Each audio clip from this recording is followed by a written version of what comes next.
Honestly, like, I just wish I had someone like me whenever I first got injured and got my first van, because, man, that thing started having problems day one, and I had no idea where to get it fixed. I had no idea who to talk to about fixing it.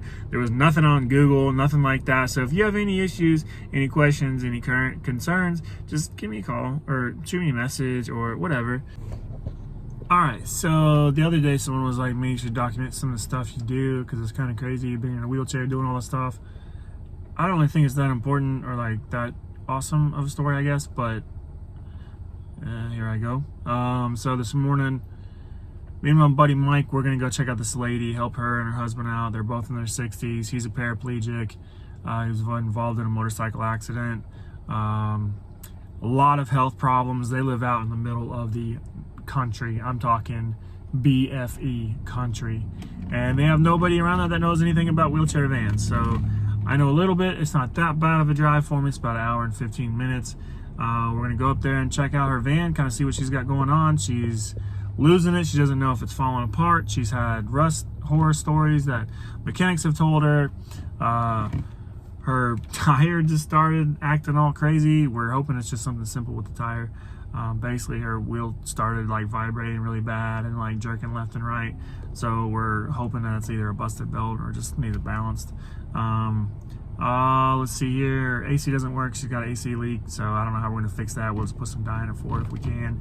And then yeah, just kind of diagnose her ramp. She said her ramp hasn't worked in a long time. So we're gonna diagnose that with her and just see what we can get accomplished. So basically, like on these Toyotas, this year particularly, these years I should say, from 04, 5, 6, 7, 8, 9, 10, which is the last year of this body style. The only real spots you have to worry about is the rear trailing arm right here where it mounts to where Braun fabricates the floor.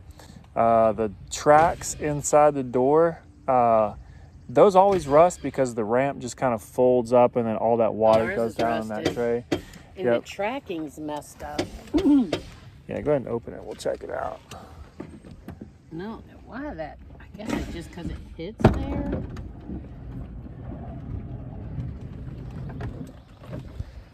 See, I just had them replace the hinges and everything, but see how it's kind of like... Yeah, so that's very common. Yeah, so that rust down in there, that's very common for these. Good thing is Braun actually still makes that lower track. Really? Yeah, so this track only rusts down. The other side's always fine because whenever you drop the ramp down, it comes down, gets water on it, and it lifts up. All that water just goes straight down in that track. And there's no drain. So what I did on mine was I actually drilled a couple holes in there so the water could drain. And then I actually sprayed a whole bunch of Rust-Oleum down in there. Just to kind of slow it down because it is inevitable. Like if you look at that track and you look back here towards the door where that little piece of welded on, it's like 3 inches long. Everything past that is all Braun. So that's what it actually costs so much, is because of that piece is just welded on. Just extend it a little bit. Once that metal starts to collapse like that, basically they're going to start to just take out of adjustment, and it's going to need adjustment every time. So I was telling Mike, I wish I know how it works, I just don't know which wires power that ramp. Right. Because I would just put in a manual switch. There should be a switch right here. Yeah. So this is for your kneel. This is like an override for your kneel when your kneel's down. See, it's already down. It's already like retracted. Is it this one here? Yeah. So if it was me, what I would do, so that switch is basically if your kneel gets stuck, you could actually hit that switch, that top switch, and it'll actually like manually override the kneel. Oh, wow. But if it was me, I would put that switch to the ramp.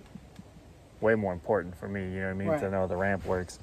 So that's what I would do, but I don't know, that's going to take something at Van Products to handle, because I'm not that smart yet. You know, there's a fail safe on these, and basically what it is when the ramp is down, put it in gear. So go ahead and just start it, and then just put it in gear for me. Okay. I just want to see what it does. Hey, Mike. Go ahead and put it back in park. All right, go ahead and lift up on that ramp just a little bit. Yeah. Keep going. All right, now press the button. Which one? Power door? Power door. Nothing. All right. The power door does work though by itself. Yeah, but when it tries to close, because it's out of adjustment or whatever, it'll go to close and then open right back up. All right, now press the door button. Okay. Watch out, guys. Yeah, I got You're you. good. Okay.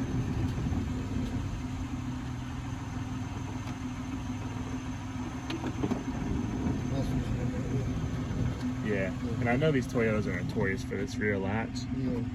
Yeah. Turn the switch off, the door switch, or the power door switch on the left side of the steering wheel. Okay.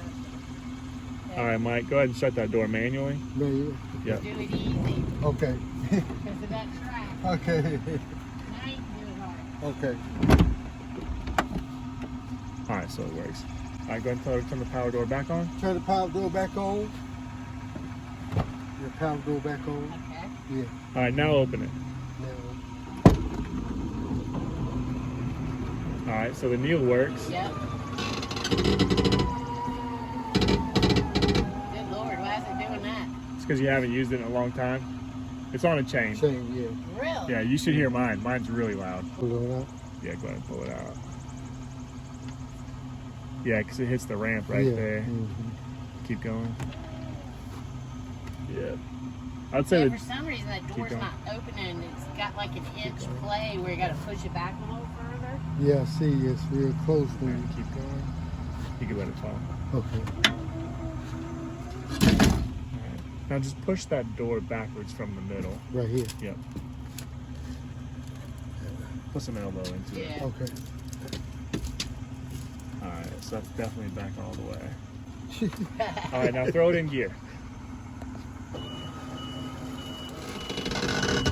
All right, so I'm gonna go ahead and say, it's that lower switch on the bottom of the door. Because right now it thinks that the ramp's not even down, Right. right? So if that switch ain't back, it's not gonna communicate back to the computer to tell the computer that the ramp is down, the door is open. So if it can't tell if the door's even open, the ramp's not gonna deploy. So I'm gonna say the brake is on that lower switch, which is very, very common. Very common. Yeah, you can see where it's definitely high on the edges. Yeah, that's bad. So as I was looking at her van, I noticed that her lower roller assembly was brand new, and I noticed that it was hitting the side skirt. So what I wanted to do was I wanted to compare hers brand new versus the one on my van, and this is what I discovered. I want to get it fixed eventually, but Yeah, that extension's so much longer than yeah, it what is. she put. So the new roller that she got on her van, unfortunately, it was too short and it was hitting the side skirt. So that lets me know that one, the door isn't opening all the way. So even if it was trying to make contact with the full open switch, is actually what it's called. If it was even trying to make contact with that full open switch, it's not going to unless the full contact or full open switch is actually moved forward significantly. Now, I didn't even see the full contact switch. Sorry, full open door switch. So lets me know it probably rusted out. It happens all the time. It's not really like that uncommon for those to actually rust out and fall down in there. But the thing is, now that she got the new roller assembly put on there from another shop, unfortunately now the door is definitely not going to open far enough, even if the sensor strip or the full open switch, Jesus, was even in there. So yeah, we're gonna get that taken care of. If you can tell by looking at my luckily we have the same van, only 2 years apart, and you can see the difference between her brand new roller assembly versus my roller assembly on my van. Mine is about 3 inches as far as the extension away at the bottom of the door. Now I did check the upper roller assembly on her van because she got that replaced as well, and luckily the Braun bracket that actually mounts to the top of the door was still there, and yeah, so they just kind of bolted onto that. But yeah, that's kind of what we discovered. Oh, look at us, we're the dream team, aren't we, Mike? Yeah, man, dream team. Might as well call us Michael Jordan, Kobe Bryant. Light skinned Kobe Bryant, you know what I mean? All right, so got it taken care of. Yeah, basically a couple new parts were added. They're not the right parts. On top of that, she's got some rust issues. It's not bad.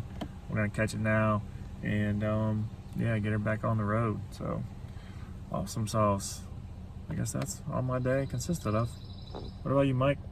Yeah, that's good. I checked it out thoroughly.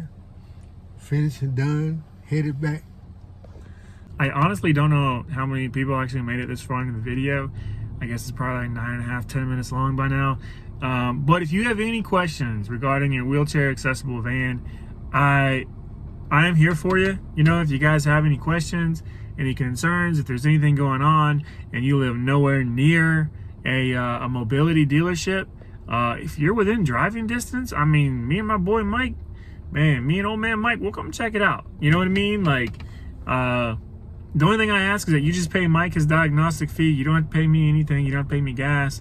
Honestly, like, I just wish I had someone like me whenever I first got injured and got my first van, because, man, that thing started having problems day one, and I had no idea where to get it fixed. I had no idea who to talk to about fixing it. There was nothing on Google, nothing like that. So if you have any issues, any questions, any current concerns, just give me a call or shoot me a message or whatever.